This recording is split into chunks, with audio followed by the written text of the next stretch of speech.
حضرت داؤد علیہ السلام کی قوم کے 70,000 افراد سمندر کنارے ایلا نامی بستی میں رہا کرتے تھے۔ ان لوگوں کو اللہ نے ہزاروں نعمتوں سے نوازا تھا، لیکن جب راحت و سکون آیا تو یہ اللہ کی عبادت سے محروم ہو گئے اور اللہ کی مخلوقات پہ ظلم کرنے لگے۔ تو یوں اللہ نے ان کو خبردار کیا کہ ہفتے میں ایک دن، ہفتہ کے دن شکار نہ کیا کرو۔ اتوار سے لے کے جمعہ تک جتنا شکار پکڑنا ہے پکڑ لو، لیکن ایک دن اللہ کی عبادت اور مخلوقات پہ امن کے لیے رکھ دو۔ یوں اللہ نے ان کا امتحان لینا شروع کر دیا۔ وہ اتوار سے لے کے جمعے تک سمندر میں مچھلیاں پکڑنے لگتے تو مچھلیاں زیادہ مقدار میں ہاتھ نہ آتی، اور ہفتے کے دن سمندر کو دیکھتے تو ان کو بڑی بڑی مچھلیاں نظر آنے لگتی۔ ان لوگوں میں سے ایک شخص کو شیطان نے ورگلایا کہ پریشان کیوں ہوتے ہو، میری ترکیب پہ عمل کرو، تم شکار سے کبھی محروم نہیں رہو گے۔ تو بس شیطان کے کہنے پر اس شخص نے ہفتے کے دن کانٹا لگا کے ڈوری کو سمندر میں ڈال دیا تاکہ مچھلی پھنسے، اور شیطان نے کہا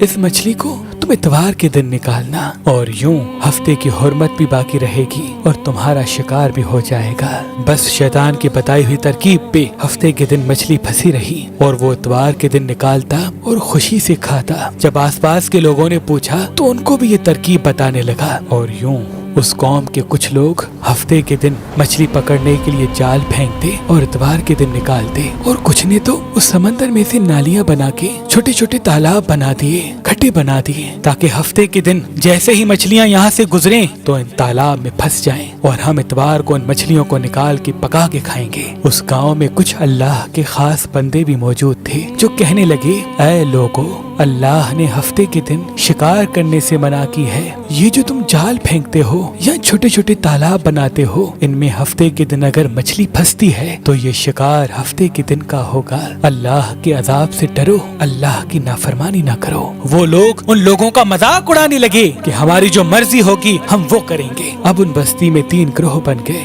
ایک ان 70,000 میں وہ لوگ تھے جو ان نافرمان لوگوں کی بار بار اصلاح کرتے، دوسرے وہ جو ان لوگوں سے نفرت کرتے اور خاموشی اختیار کیے ہوئے تھے، اور تیسرے وہ جو گمراہ ہو کر اللہ کی نافرمانی کر رہے تھے۔ تو یوں نیک بندوں نے اس بستی کے بیچ میں سے دیوار کو کھڑا کر دیا اور یہ حکم نافذ کیا کہ اللہ کی نافرمانی کرنے والے اس طرف ہو جائیں اور ہم جو اللہ کے فرما بردار ہیں وہ اس طرف رہیں گے۔ وہ صالح لوگ بار بار ان سے کہتے رہے، اے لوگو، اللہ سے ڈرو، قوم سمود، قوم لوط کا جو حشر ہوا اس کو یاد کرو، اللہ کی نافرمانی نہ کرو ورنہ تم پہ بھی کوئی عذاب آئے گا۔ وہ سارے نافرمان جن کی تعداد تقریباً 12,000 تھی، سب ہنستے رہے کہ یہ تو سب کتابی باتیں ہیں، ہم پہ کوئی عذاب نہیں آئے گا۔ بس جیسے ہی وہ گروہ 2 حصوں میں تقسیم ہو گیا، ایک وہ جو اللہ کے فرما بردار بندے دیوار کے اس طرف تھے، اور دوسرے وہ جو نافرمان بندے جو دیوار کے اس طرف تھے۔ وہ نافرمان پوری رات ہنستے رہے، مذاق اڑاتے رہے، اور وہ اللہ کے خاص بندے دیوار کے اس طرف اللہ سے معافی مانگنے لگے۔ بس جیسے ہی صبح ہوئی، وہ نیک صالح انسان اٹھے، انہوں نے محسوس کیا کہ دیوار کے اس طرف سے کسی انسان کی آواز نہیں آ رہی۔ جیسے ہی دیوار کی اس طرف چڑھ کے دیکھنے لگے کہ سارے کے سارے وہ لوگ بندر کی شکل میں تبدیل ہو چکے تھے اور بندروں کی حرکت کو انجام دے رہے تھے۔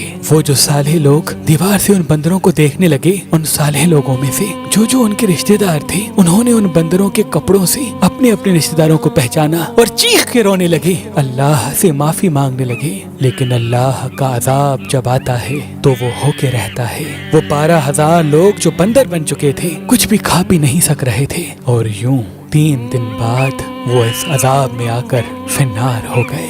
بے شک اللہ ان بندوں کو پسند نہیں کرتا جو اللہ کی نافرمانی کرتے ہیں۔ اے اللہ، ہم سب کو اپنا فرما بردار بندہ بنا، ہم کو ویسا بنا جیسا تو ہمیں دیکھنا چاہتا ہے۔ آمین ثم آمین۔